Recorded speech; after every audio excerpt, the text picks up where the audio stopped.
It's 2 minutes per person.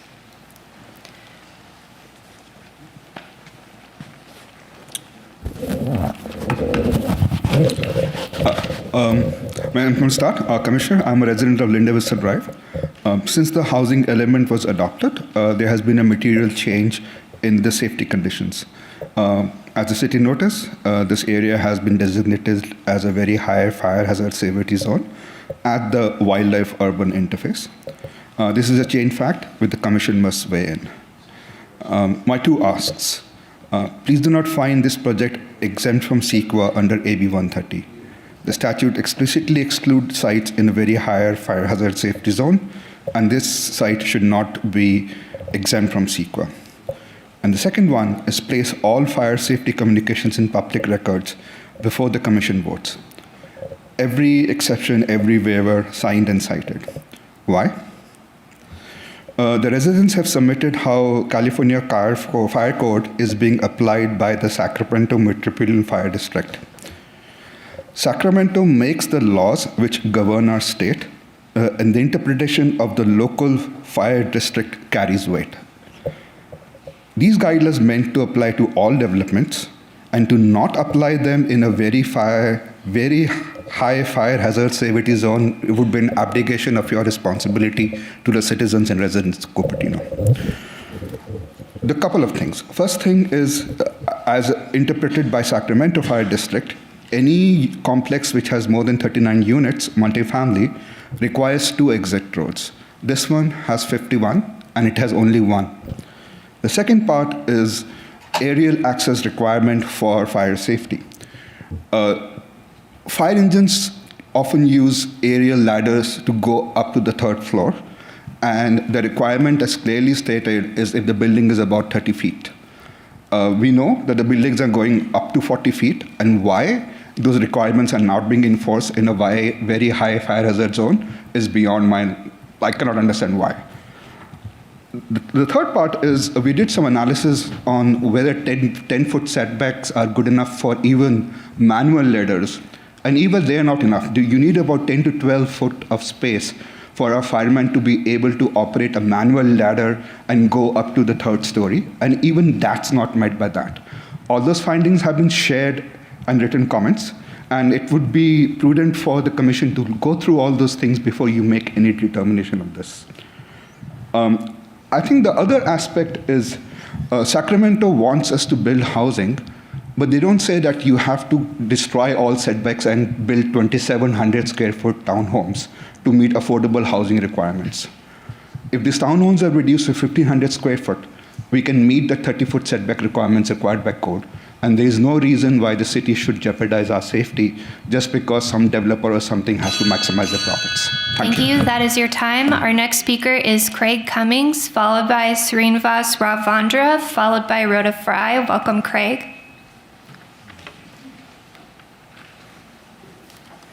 Good evening. I'm Craig Cummings. I live on Baxley Court. I've lived there about 25 years. It's right around the corner from the proposed development. We've heard a lot of concerns tonight, and I'm not going to try to get into any of the details of any of those. I just want to note that this project's been fraught with difficulties right back to the beginning with the housing element and the approval of the change of the zoning, which seemed to happen without sufficient public notification. But that's water under the bridge. We can't do anything about that. That's gone, I suppose. But what we can do is address the concerns that we've got. Things like the fires in the Palisades. I was reminded of Santana Row when that burned, when it was all just under construction. We talked about the Linda Vista fire of 2007. And a photographer had given me these pictures. And just a reminder that fire danger in our neighborhood is real. This is right over my back fence, so this is something that can be very real. So my request is that you listen to all the concerns that have been brought out here and clear them all before you push this thing forward, and make sure we know what we're doing, because there's some real high danger here. That's all I ask. Thank you.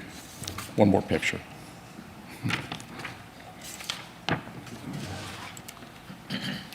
Our next speaker is Srinivas Raghavendra, followed by Rhoda Fry, followed by Dan Marshall. Welcome, Srinivas. Thank you, commissioners. Thank you for your service. I have a very simple ask of you. I do not understand SECA. I don't understand R1 versus R3. I understand wildfire. I understand what happened in Palisades. I understand that, innocent people who are having their daily life got affected. Is affected because, urban planning broke down in those places. And their excuse was they did not anticipate such wildfires. We are now seeing unprecedented things that never happened before. Wildfires, the scale, never seen before. Juxtaposed with these new laws about housing density.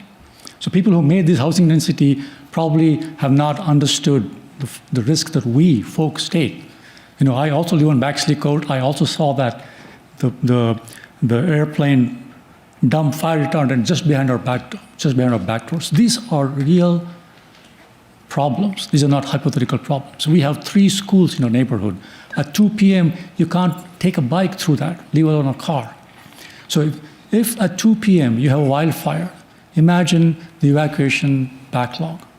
So here's what I ask of you folks. I know you're bound by legal advice, you're bound by staff advice, but I want to make the point to you that these are untested theories in the sense that I do not know of a case that's been litigated where high-density housing, high-density areas were forced to have, let me say it differently, high fire hazard areas were forced to also have high-density housing.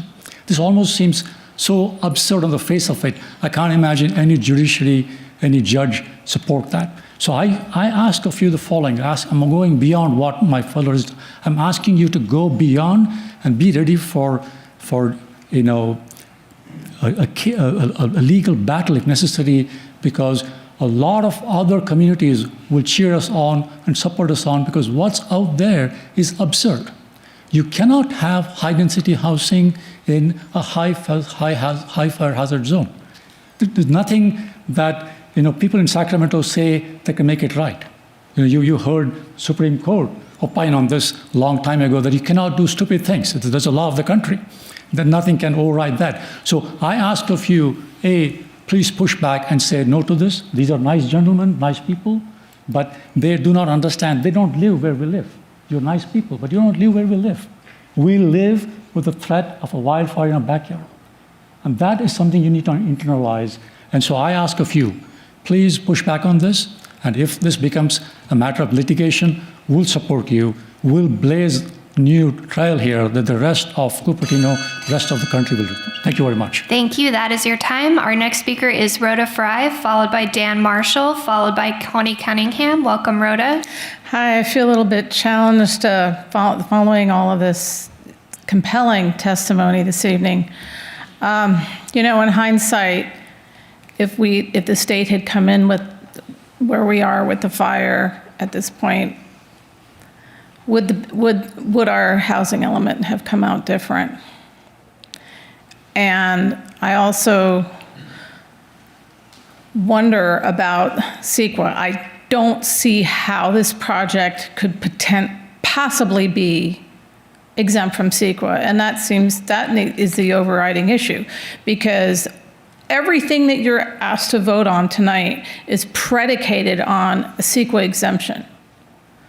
So if it's possible that it isn't exempt from CEQA, then you don't have anything to vote on tonight.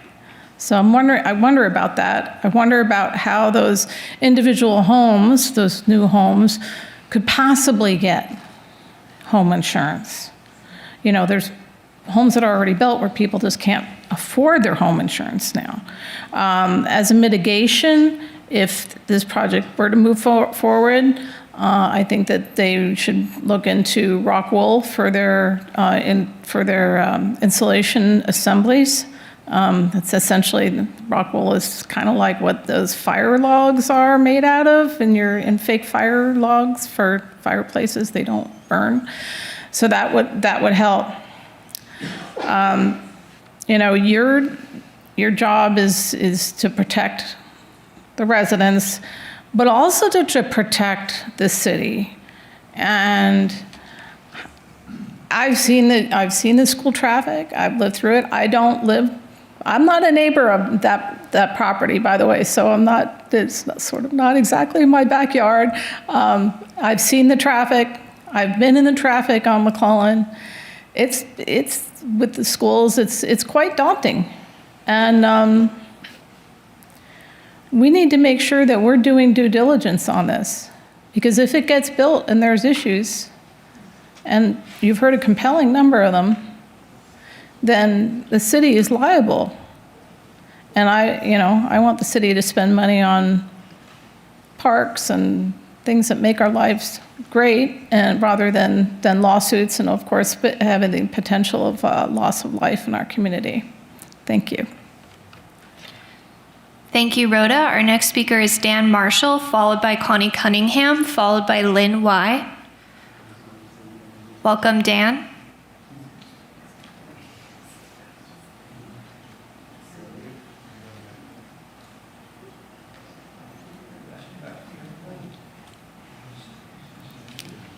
Okay, moving on to the next speaker, Connie Cunningham, followed by Lynn Y, followed by Lisa Warren. Welcome, Connie. Good evening, Chair and Commissioners. My name is Connie Cunningham, and I am on the Housing Commission, but speaking for myself only this evening, I do support this housing development. I never take fire lightly, so it's not that I haven't heard all of the issues that the people are concerned about. I'm particularly supportive because this housing element is a priority site for the city, and it went through many iterations. I was involved in discussions of that. I think it's a great site. It's close to schools, bike trails, and it allows more families to move into Cupertino. It will help our local schools as well by increasing the taxes here. It is urban area, and so it's infill. So that is one of the big reasons I support it. It eliminates sprawl. It includes below market rate homes, for sale homes, and that's great because there are not a lot of for sale homes in the below market rate category. I know about Summerhill Homes, and I think they can work with the city to answer the questions that are being raised by the citizens. And again, nothing scares me worse than fire, so I'm not at all dismissing the issues, but I think that the city planners can work with the Summerhill Homes to answer those questions and build a livable, walkable complex. Thank you. Thank you, Connie. Our next speaker is Lynn Y, followed by Lisa Warren, followed by Nicholas Cow. Welcome, Lynn.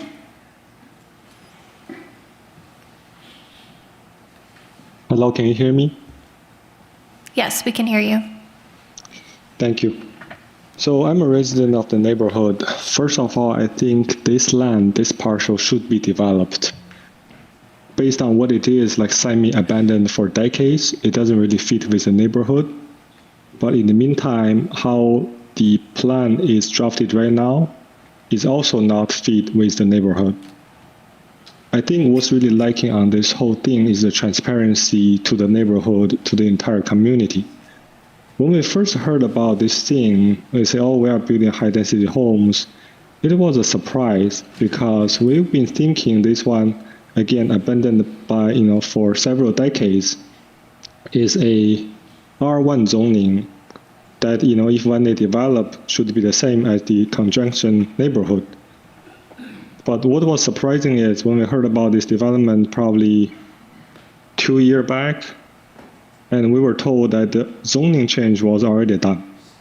So this is after the fact that, it's already moving to the second stage.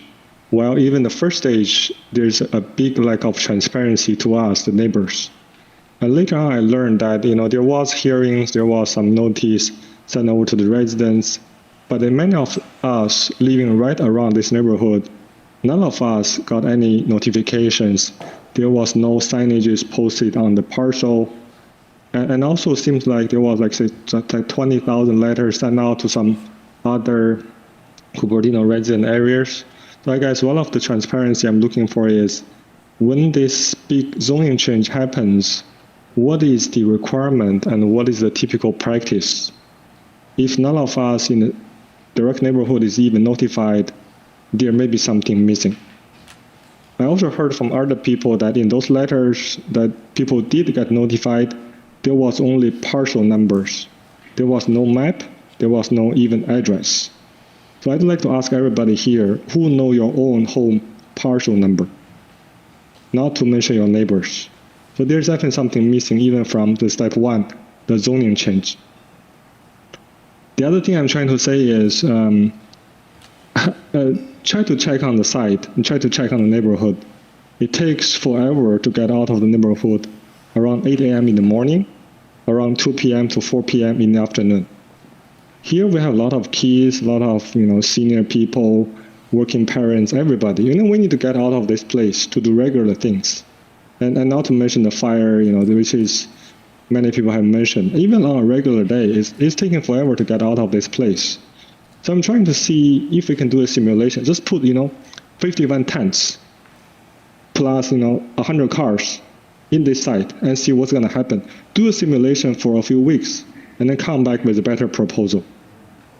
That's my ask. I urge the committee to deny this proposal. Thank you, Lynn. That is your time. Our next speaker is Lisa Warren, followed by Nicholas Cow, followed by Louis Morante. Welcome, Lisa.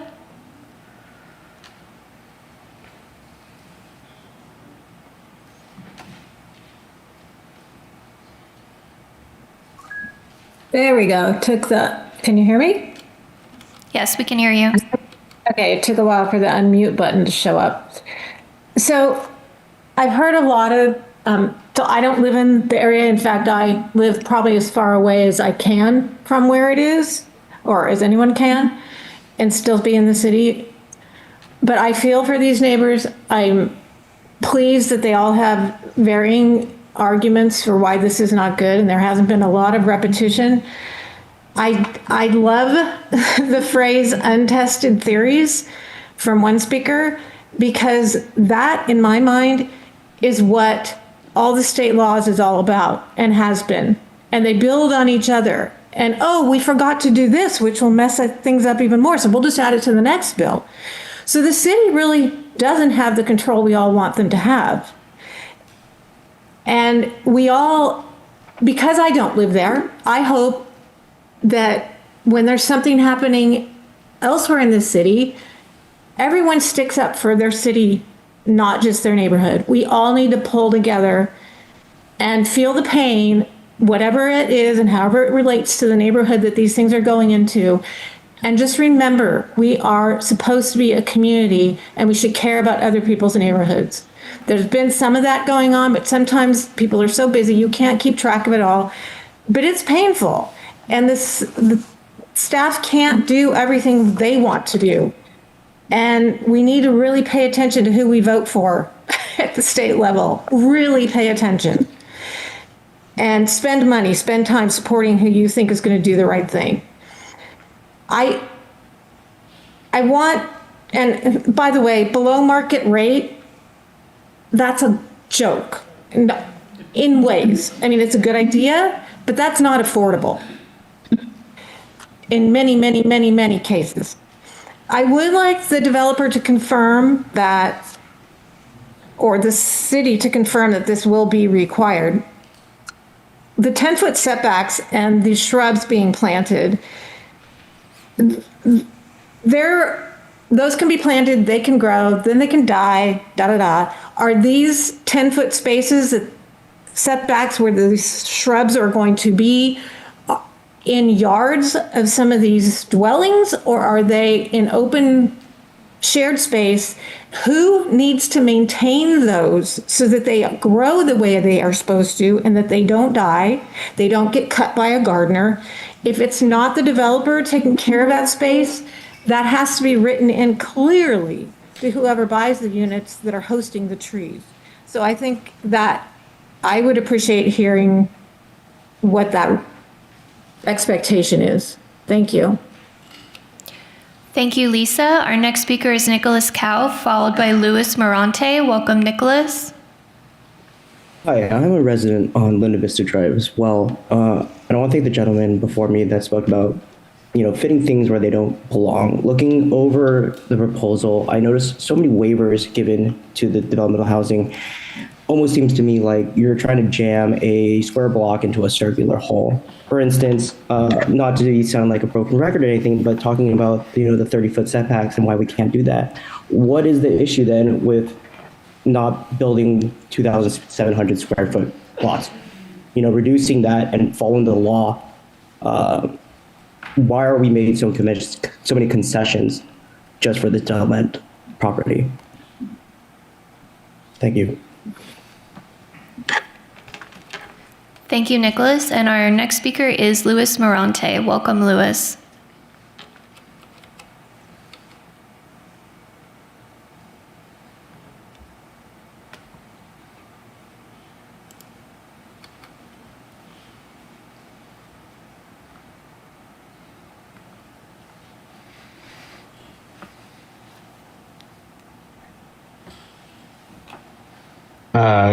Are you able to hear me? Has my time started? Yes, we can hear you. Wonderful. Thanks for allowing me to speak tonight. My name is Louis Morante. I'm the Senior Vice President of Public Policy for the Bay Area Council, and I focus on our housing policy. I'm here to express our strong support for the proposed housing project on Linda Vista Drive. As you all know, the Bay Area is in the midst of an unprecedented housing shortage that continues to drive up costs, deepen inequities, and make the Bay Area a worse place to live. It threatens our region's long-term economic competitiveness, but projects like this one are exactly the kind of thoughtful, community-serving investments cities can be and should be making to resolve and assuage that problem. You may have read in the news recently that the median